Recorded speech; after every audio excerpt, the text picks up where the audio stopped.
Hi guys, அனைவருக்கும் இனிய தீபாவளி நல்வாழ்த்துக்கள். நம்ம வீட்டு தீபாவளி செலிப்ரேஷனை பார்க்கலாம் வாங்க. இதுதான் என்னோட தீபாவளி அவுட்ஃபிட். எப்படி இருக்குன்னு கமெண்ட்ல சொல்லுங்க. தீபாவளி அன்னைக்கு காலையில சாமி கும்பிட்றதுக்காக சுழியம், மெதுவடை, பஜ்ஜி 3 ரெடி பண்ணிட்டு இருக்காங்க அம்மா. அது கூடவே வீட்டில் என்னென்ன ஸ்நாக்ஸ் செஞ்சுருக்காங்கன்னா முறுக்கும் ஓலை பகோடாவும் மட்டும்தான் வீட்டில் செஞ்சுருக்காங்க. சிம்பிளாக தான் செஞ்சுருக்காங்க. அது கூடவே காலையில் என்னென்ன செஞ்சுருக்காங்கன்னு பார்க்கலாமா? ஸ்வீட்டோட ஆரம்பிக்கலாம். சுழியம், மெதுவடை,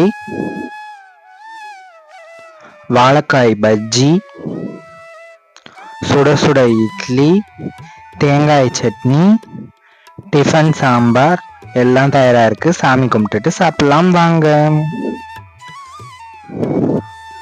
சாமி கும்பிட்டுட்டு எண்ணெய் தேய்ச்சி குளிச்சுட்டு புது ட்ரெஸ்லாம் போட்டுட்டு சாப்பிட்டுட்டு வெடி வெடிச்சுட்டு இந்த தீபாவளியை ரொம்பவே சூப்பராக என்ஜாய் பண்ணியாச்சு. நீங்கள் எப்படி தீபாவளி செலிப்ரேஷன் பண்ணுங்கிறத கமெண்ட்ல சொல்லுங்கள். பாய், நெக்ஸ்ட் வீடியோவில் பார்க்கலாம்.